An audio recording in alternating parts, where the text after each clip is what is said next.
Hi, and welcome to Experience Points by University XP. On Experience Points, we explore different ways we can learn from games. I'm your host, Dave Ang from Games Based Learning by University XP. Find out more at universityxp.com. On today's episode, we'll cover how to use game mechanics for learning. Game mechanics are the rules and procedures that guide players through the game. These mechanics also provide the structure for how the game reacts to players' actions. This definition is great for game designers and developers, but what about for educators, instructors, professors, and teachers? How do they use game mechanics for teaching and learning? How can students benefit from game mechanics through games-based learning? This episode will examine game mechanics as an educator applying games-based learning, the structure of mechanics, how they are used, and the purpose of the core loop of games will be examined. Specific game mechanics used in gamification and games-based learning will be reviewed. Those mechanics include goals and objectives, progress and competency, feedback, and rewards. The relationship between game mechanics and goals will be examined in the relationship to the player experience. Creating relatable content that applies directly to learners' experience is recommended. Lastly, playtesting will be discussed as a way to validate game mechanics for learning. Game mechanics are part of the formal element of games. They consist of the rules and procedures that guide players through the game.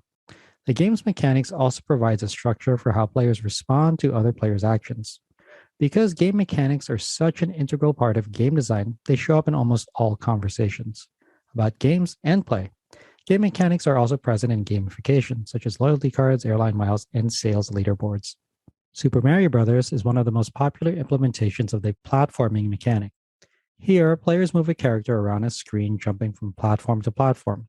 Likewise, board games use a number of different game mechanics like auctions and dice rolling to flicking and worker placement. Games-based learning is about designing learning activities so that formal game elements and principles are inherent in the activity, lesson, class, or course. That means when educators use game-based learning for their students, they need to adapt the game to fit their goals. This is because games-based learning uses existing games in order for students to achieve their learning outcomes. One of the easiest ways of determining if a game is a good fit for your learners is examining its mechanics. Members of a sales team can benefit from a highly competitive game that pits individual skills against each other using negotiation and bargaining. This is compared to economics students who are attempting to recreate the functions of the Industrial Revolution through games that include resource management, worker placement, and stock manipulation. This is where existing game mechanics connect to learning outcomes for individual students. A connection is necessary in order to more solidly connect the transformation of experience into knowledge for learners. However, there are challenges with simply adapting game mechanics for learning outcomes, one of which includes connecting how the specific mechanic assesses and measures the student's learning. Should this be based on the outcome of the game, the outcome of a single round, the outcome of a single interaction? The answer is best determined by the instructor and how games are used for teaching and learning. Instructors must always be cautious and deliberate in choosing games for their students. Any games used for teaching and learning must help students meet their stated learning outcomes. Such games need to be clear and enhance student learning through gameplay. Game goals must also support students' goals. They must contribute and not detract from the educational experience. We may not think about structure as a format to determine how we will use specific game mechanics for learning. However, structure is one of the core aspects for determining if a game's mechanic fits stated outcomes. This specifically relates to abstraction and how players make sense of their experience, connect cause to effect, and relate abstract actions to real life outcomes and implications of what they are doing in the game. At its basic level, game mechanics describe to the player what is happening in the game, what players can do. This provides learners with agency to determine what they can do to change the outcome of the game. The answer to this question provides the player direction on how they can play the game. The need to address this makes learning game design and games-based learning an interesting challenge. Game mechanics don't always provide a clear connection to learning outcomes. This is often the case when teaching non-game players structures and mechanics. The prospect of learning how a game works, in addition to the connection to their real-life practice, can be incredibly challenging. This effect is doubled when games have open-ended mechanics or where complex games are structured around a system of mechanics where players figure out their effects on their own. This is why it's important to realize that it's okay to have a game mechanic whose purpose is to support the player experience and make the aspect of playing enjoyable or at least tolerable.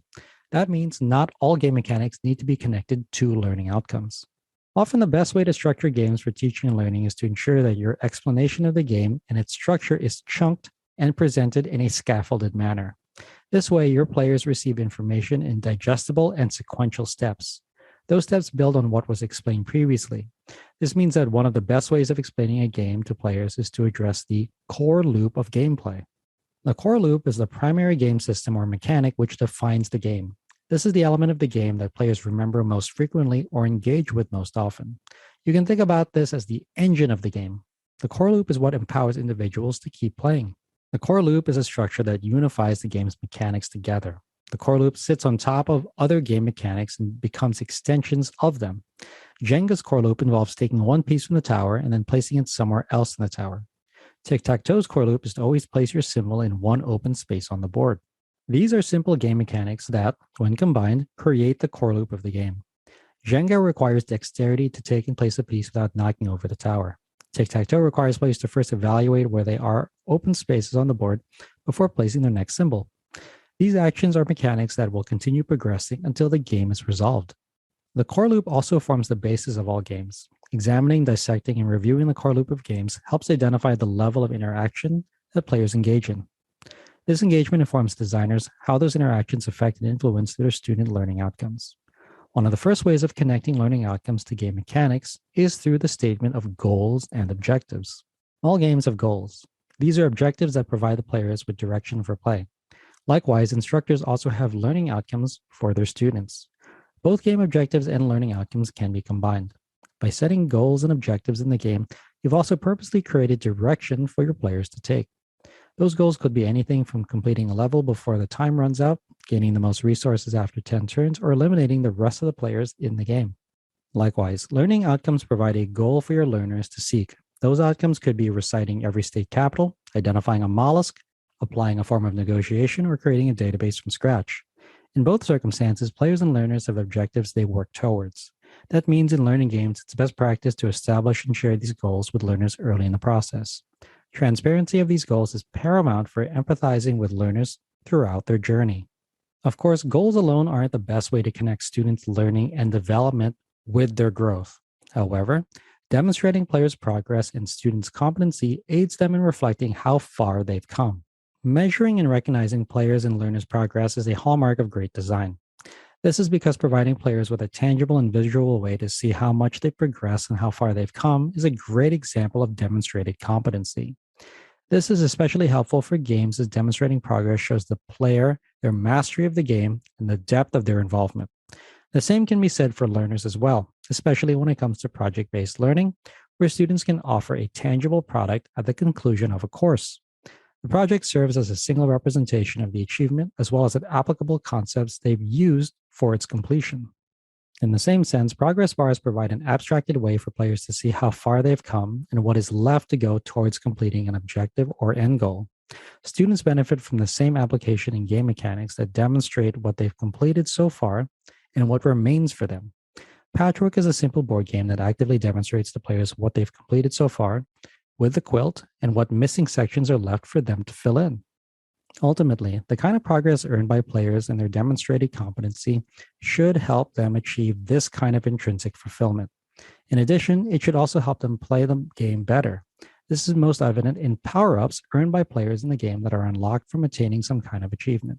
No matter how small that action is, this feedback provides players tangible rewards that they can use to earn more tangible rewards, thus helping them play the game when it becomes increasingly more challenging.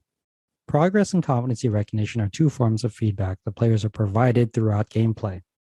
Likewise, students should be provided the same kind of active and thorough feedback throughout their learning journey. Feedback that is provided regularly and frequently throughout the learning process empowers users to self-assess their own path moving forward. This often comes in the feature of games where there is visual representation of player progress, like completing puzzles in Project L, or seeing the improvement of students' writing in a peer review process. In both cases, users are provided feedback to determine how their past actions have contributed towards an end goal, a resolution, or achievement of an objective. Because of this, they are more motivated to accomplish their next steps towards bringing something to a resolution. Those next steps could be easy or simple. Conversely, they could also be difficult and challenging. That's why with feedback, it's important to recognize individuals' efforts rather than just the end goal. Usually, end goals are standardized. We complete 4 laps in a racing game or we turn in a finished term paper. However, what is not always standardized is the amount of player effort put towards reaching that end goal. Some players could have accomplished the objective easily. Others could have required much more concerted time and effort. Recognizing these individuals for their own level of contribution is a form of feedback that is not always included in games based learning. Rewards are one of the most consistent forms of game mechanics. Those rewards appear in the form of resources, abilities, or access to the player in the game. As with e learning, developing reward schedules can be used to engage and keep learners returning to educational content. Those reward schedules include randomly providing players with rewards as well as setting them up in a stepped and structured format. A random reward schedule could be proving players with rewards based on the results of a die roll. Likewise, a structured reward schedule would provide players rewards at regular intervals. The type and significance of the reward can vary as well. A random reward type would provide players with rewards randomly whenever they satisfied an event outcome, such as attaining a loot box. Likewise, structured reward types can also be granted for players who accomplish certain tasks compared to others. For example, defeating a harder boss provides players with better loot compared to attacking an easier boss. Of course, both types would be combined for a random reward schedule that provides significant rewards based on player input, like a slot machine that awards players prizes at random intervals that is also based on how much money they have bet. Slot machines are an easy way of examining reward schedules. Money is a resource that is most easily understood by players and learners alike. However, player rewards don't need to be limited to just money. It's useful to think about rewards as things that also help players continue playing and exploring the game. As such, rewards could include power ups, weapons, tools, access to secret areas, and more in games. No matter what a game mechanic is chosen to advance your learning goal, know that the choice is based on the specific outcome that you want for your learner. If that outcome is to help them develop a specific skill or competency, then your game's mechanics must similarly reflect that outcome. Alternatively, your learning outcomes could be effective. That means to change the attitude and views of your learners. In this case, your game's mechanics must address learners' preconceived notions before you can begin to change them. This could come about from learning how certain processes work in a simulation or serious game. Alternatively, you could also demonstrate how historical content is viewed from a non-dominant viewpoint in a historical game. While games are great for helping students and learners achieve metacognition, games are also able to assist students with the development of psychomotor skills. Those could be achieved via dexterity games such as Flick 'em Up, Crokinole, or Jenga. Lastly, cognitive learning refers to intellectual abilities of learners and how games can best help students grow and develop those skills. These could be from critical thinking or strategic planning that players gain from playing more complex games. These more complex games often include many different mechanics and cooperation with other players who may or may not share common goals with the player. Diplomacy comes to mind as a game that rewards players subjectively based on their abilities to interact, reason, and convince other players in the game. The player experience is the primary reason why someone will continue to play your game. Likewise, educational experiences that aren't mandatory or part of a degree program also need to curate the player experience to keep students and learners engaged and interested. In the game industry, this is built on the initial hook for the player that convinces them that this is an interesting game. In games-based learning, we can rely on game mechanics to keep that player continually engaged throughout the process. The game mechanics in this case serve two different purposes: to provide players with structures, rules, and procedures for advancing through their gameplay, as well as to provide feedback for their actions. You can use game mechanics further to curate the learning experience by rewarding players based on success and competency of attaining an objective or goal, as well as the effort that they've put into the activity. Some games institute a negative feedback loop, which is also known as the catch-up mechanic that helps players regain some progress despite setbacks. Games-based learning can implement the same thing by providing active feedback to players based on their interactions within the game. This feedback can take place in different forms. It can occur automatically from the game as a form of validation for input. For example, providing a right or wrong answer for test content, or it can also be provided socially with other players and learners in the game. This can come about from project-based or group-based learning where multiple people collaborate and cooperate to complete something that they wouldn't have been able to complete alone. The results of which provide successful players with socially based feedback from their contributions and interactions. This can be seen by students when they are able to take course content, apply it back to their personal or professional lives. The meaningful choices that they make in a class or game then take into consideration how they can apply the lessons learned within the magic circle of the game to outlets outside of it. The way that players also apply these game mechanics inside the game and their relationship with the content outside of the game relate to one another. These formal properties, such as goals, player actions, and game states, can have real life analogs outside of the game environment. It's up to the educator to determine how closely those analogies work between players within the game and their real life applications. One such application is the Prepare game, designed to aid discussions and relationships on sexual pressure and coercion. The game provides both abstract and concrete aspects and differences of players' experiences. These experiences provide relevant and applicable outcomes from playing the game. Applications of game mechanics for teaching and learning are as varied as any games available. However, there are certain game mechanics that regularly appear in game-based learning. One such instance is in the use of a game to help sales teams achieve target key performance indicators, otherwise known as KPIs, in their work. This game revolved around dollars earned as the in-game resource that rewarded the players directly proportional to the questions asked to customers in the real world. Such questions were specifically targeted, amongst other things, to help acquire and retain customers throughout the sales process. Questions asked about sales people in this game emphasized certain questions were more valuable compared to others in attaining end game goals. Likewise, other games use structures such as hints to provide the player with paths towards achieving mastery of target outcomes. These hints do not provide answers to players. Rather, they help players achieve throughout their own agency and initiative. Classic game boss battles often have the flashing part of the opponent, which indicates a weakness. This is revealed to players during early level designs. Later, players seek to find this weakness in other bosses after they have been exposed to this hint in earlier levels. In this case, players are not given information outright. Rather, they explore and deduce based on what they have learned before. Unlockable content is perhaps one of the easiest game mechanics to incorporate into existing learning management systems. This content can be unlocked by reviewing and completing previous content.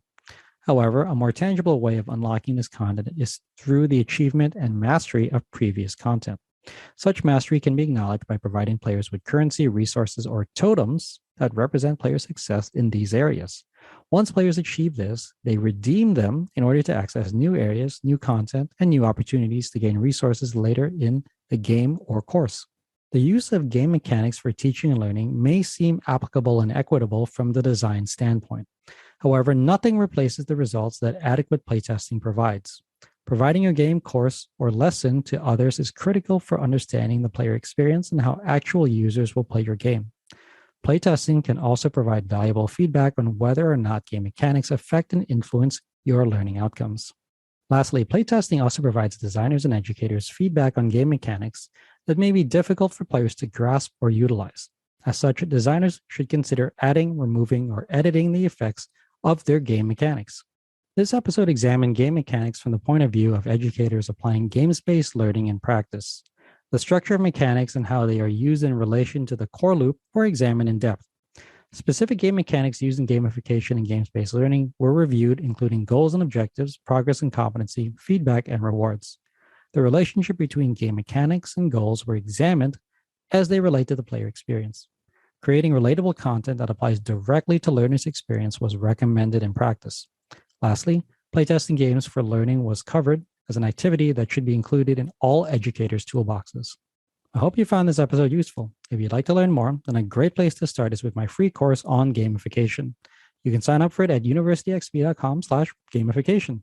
You can also get a full transcript of this episode, including links to references in the description or show notes. Thanks for joining me. Again, I'm your host, Dave Ang from Games-Based Learning by University XP. On Experience Points, we explore different ways we can learn from games. If you like this episode, please consider commenting, sharing, and subscribing. Subscribing is absolutely free and ensures that you'll get the next episode of Experience Points delivered directly to you. I'd also love it if you took some time to rate the show.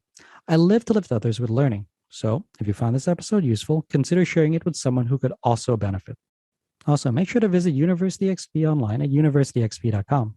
University XP is also on Twitter at university_XP and on LinkedIn and Facebook as University XP. Also, feel free to email me anytime. My email address is dave@universityxp.com. Game on.